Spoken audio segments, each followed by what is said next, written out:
ఏంట్రా బాబు బాబు ఒళ్ళంతా తడిసిపోతుంది నాయన.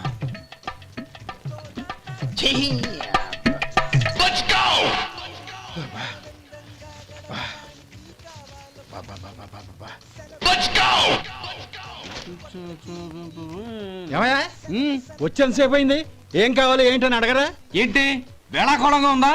నీ కట్టికి నా సర్వర్లా కనపడుతున్నా? అయ్యయ్యో క్షమించండి, పొరపాటు అయిపోయింది. మీరు టిఫిన్ చేయడానికి వచ్చారా? తిన్నారు కదా, అలా జరగండియా. రండి బాబు, వచ్చి కూర్చోండి. నేను కూర్చుంటే క్లీనింగ్ కూడా చేస్తాడు. ఎవడెవడో తెలియదు, ఏంటో తెలియదు. ఏంటో రాను రాను జనానికి కామన్ సెన్స్ లేకుండా పోతాం.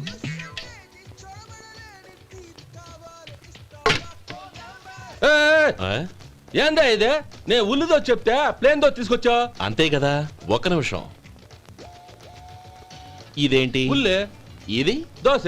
రెండు కలిపితే ఉల్లి దోశ. ఉల్లి దోశ కానీ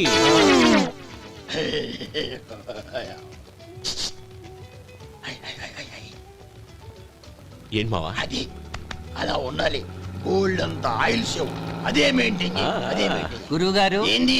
మీకు మీ హోటల్ కు మేమిద్దరం ఇంత ఆదా చేస్తున్నాం కదా, నాకో 50 తనకో 100 జీతం పెంచొచ్చు కదా. ఏం నువ్వు మాట్లాడేది? అవతల వెళ్ళి ట్రైనింగ్ తీసుకోలేదా? వెళ్ళు. నువ్వేందయ్యా సప్లై చేసుకో, ఎక్కడి నుంచి పెట్టి వెళ్ళిపో. అమ్మా ఛాన్స్ దొరికితే చాలు. జీతం పెంచు ఎక్కేస్తారు. నాకు బొచ్చే పెరగట్ల. మీకు జీతం ఎందుకు పెంచేది? అమ్మో నా బొచ్చు. ఓం నమ శివాయ. జంగమ దేవర్లం ధర్మప్రభువులు దానం చెయ్యండి. ఏమన్నావు? దానం చెయ్యండి అన్నాను. నన్నేమన్నావు? ధర్మప్రభువులు అన్నాను. ఒరే సొంటి, సాములు 4 ఇడ్లీ కట్టి. ఆహా దానకన్నా తమలాంటి వారు ఉండబట్టే దేశంలో అప్పుడెప్పుడైనా వర్షాలు కురుస్తున్నాయి. ఒరే సొంటి, సాములారికి మసాలా వడ మసాలా దోశ కలిపి కట్టి. అలనాటి శిపి చక్రవర్తి పేరు విన్నాను, ఇప్పుడు తమని ప్రత్యక్షంగా చూస్తున్నాను ప్రభు. అబ్బో సమ్మగుందయ్యా. ఒరే సోములారికి పెసరట్టు ఉప్మా అల్లం చట్నీ వేసి ఉప్మాలో జీడిపప్పు బాగా దట్టించే. ఒరే సొంటి, నేను ఇంటికి వెళ్ళొస్తాను. Family waiting. వాళ్ళందరినీ తీసుకుని ఏదైనా మంచి హోటల్ దగ్గర టిఫిన్ చేసి వస్తాను. హోటల్ జాగ్రత్త. అయ్యా అయ్యా, ఆ ఇడ్లీ దోశ పెసరట్టు తమరి చేతులతో ఇప్పిస్తే. ఏంది ఇచ్చేది? ఇవ్వను. ఇవ్వరా? ఎందుకు ఇవ్వాలి? ఎందుకు ఇవ్వాలి అంట. నువ్వేమన్నా మన సంతోష పెట్టడం కోసం దానకంటుడు ధర్మ ప్రభువు శివ చక్రవర్తి బొంగు బోసానం అన్నావు. నేనేమో నీ మనసు సంతోష పెట్టడం కోసం 2 ఇడ్లీ, 1 పెసరట్టు, 1 మసాలా వడ, బొంగు బోసానం అన్నాను. దానికి దీనికి చెల్లు. ఇంకా నువ్వు వెళ్ళు. అయ్యా ఇది అన్యాయం, ఇది అన్యాయం. ఏంది మట్టి గడ్డం కాదు. ఒరే సొంటి, ఈయన 4 కొమ్మి తోసిపారే బయటికి. పడించుకొని కొట్టమంటారా? వద్దులే, చచ్చిపోతాడు. మళ్ళీ మర్డర్ కేసు మన మీద. అయితే ఇడ్లీతో కొడతా. ఒరే పాపత్తులారా, అందుకేనా భూకంపాలు వస్తున్నాయి?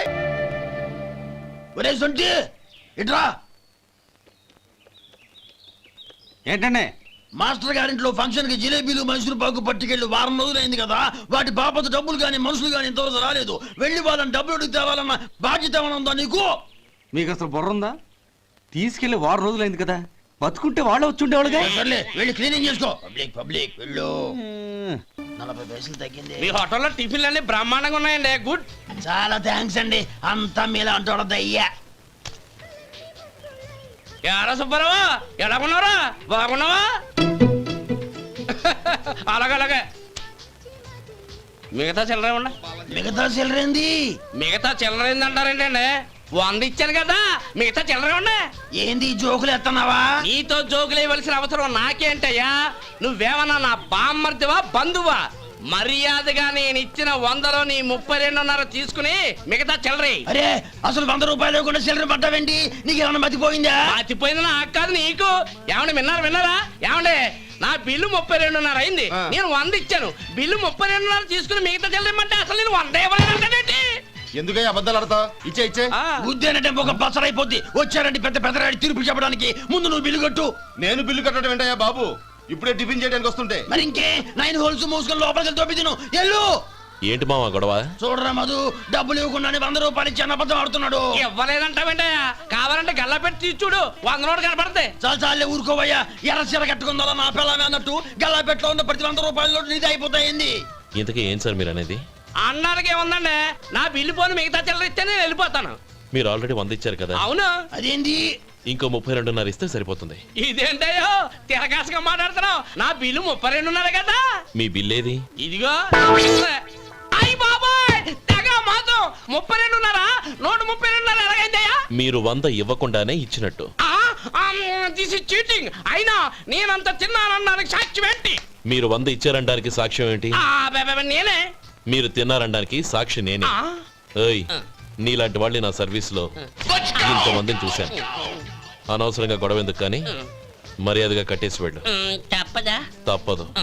ఇవ్వకపోతే మెడ తిప్పేస్తాను. సార్ నా దగ్గర డబ్బు లేదు సార్. ముందు చెయ్యదులు. ఇది ఎంత ఉంటుంది? నాకే తెలుసు. ఇది కొట్టేసిన బాబతేనా? నాకు ఎట్టా ఉంది? బాగుంది. అయితే నువ్వు వెళ్ళు. వెళ్తానండి. ఏయ్, ఇలాంటి చౌకబారు వేషాలు ఇంకెక్కడా వైకు. కాళ్ళు చేతులు తీసేస్తారు. అలాగేనండి. పోరా. ఒరే సొంటి, మధుకి వచ్చే నెల నుంచి నెలకి జీతం 100 రూపాయలు పెంచా. నీకు వచ్చే నెల నుంచి నెలకి జీతం 100 రూపాయలు కట్ చేసి వెళ్ళి పని చూసుకుని వెళ్ళండి వెళ్ళండి. ఆహా రేయ్, వాసన అదిరిపోతుంది. ఈ రోజు పట్టుపట్టాల్సిందే. అంతగా అన్నయ్య ఎక్సర్సైజ్ చేసి మరీ ఆకలి పెంచుతున్నాను. ఆహా, ప్రొద్దున నుంచి పచ్చి మంచినీళ్ళు కూడా ముట్టలేదు.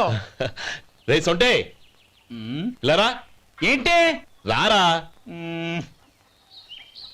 రే పాపం వాడిని కూడా పోంచమందావా?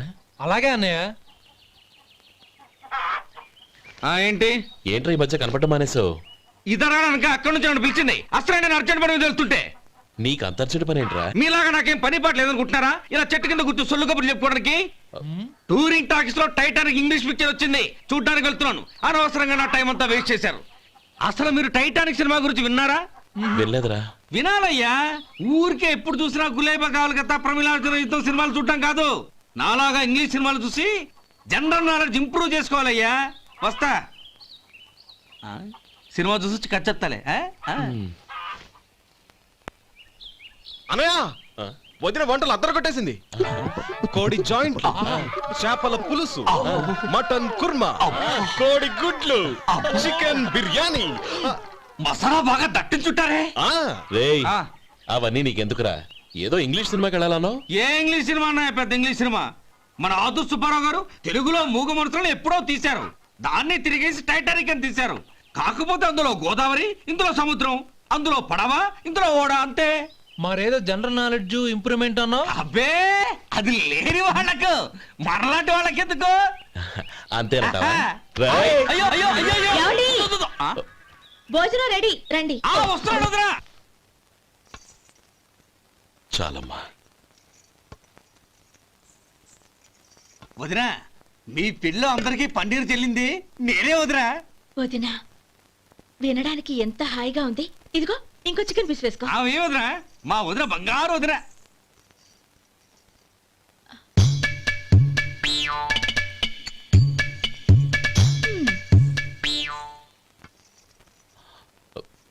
ఇంకో ముక్క వేయనా? అదేంటి గౌరీ, తమ్ముడికి చికెన్ అంటే చాలా ఇష్టం, వాడికి వేయలేదే?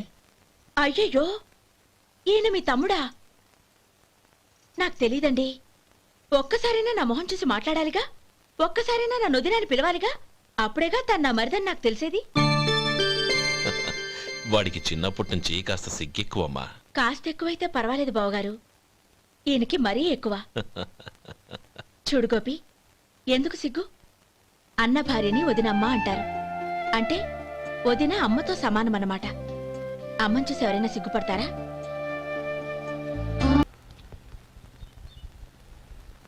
ఏమయ్యా, కాలు ఇలా ఊగుతూ ఉంటే టిఫిన్ ఎలా చేసేది? నా కాలు ఊగడానికి నువ్వు టిఫిన్ చేయడానికి ఏంటి సంబంధం? నేనంటుంది నీ కాలు గురించి కాదయ్యా, మరి ఈ కాలు గురించి. ఆ ముక్క ముందే చెప్పొచ్చుగా. ఉడతలో బిగ్గేసిన తాట్యంకలాగా బొచ్చు నువ్వును. ఒరే సొంటి, ఆడి కింద ఒత్తిట్టు. అలాగే.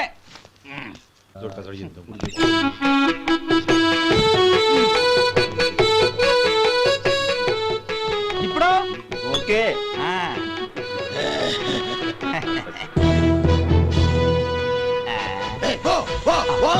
ఎన్నిసార్లు చెప్పాలి నీకు? ఒకసారి బుద్ధి లేదు. కడుపు గడ తిన్నావు, గడి తిన్నావా? పోతకి పో పో పో పో పో. అబ్బా, అయ్యో ఏంటయ్యా ఉంటున్నాడా ఈ దెబ్బలు ఏదైనా యాక్సిడెంటా? అదేం కాదండి మరి గోరు కొరికినందుకు ఎలక్ట్రిక్ స్తంభానికి కట్టేసి ఇలా రక్తం వచ్చేలా కొట్టారండి.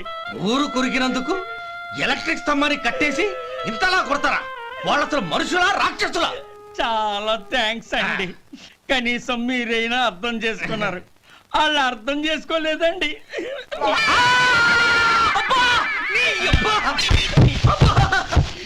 గోరు కొరకడం అంటే ఇదా? నిన్ను కొట్టడం కాదురా, నిలువురా నరికేయాలి.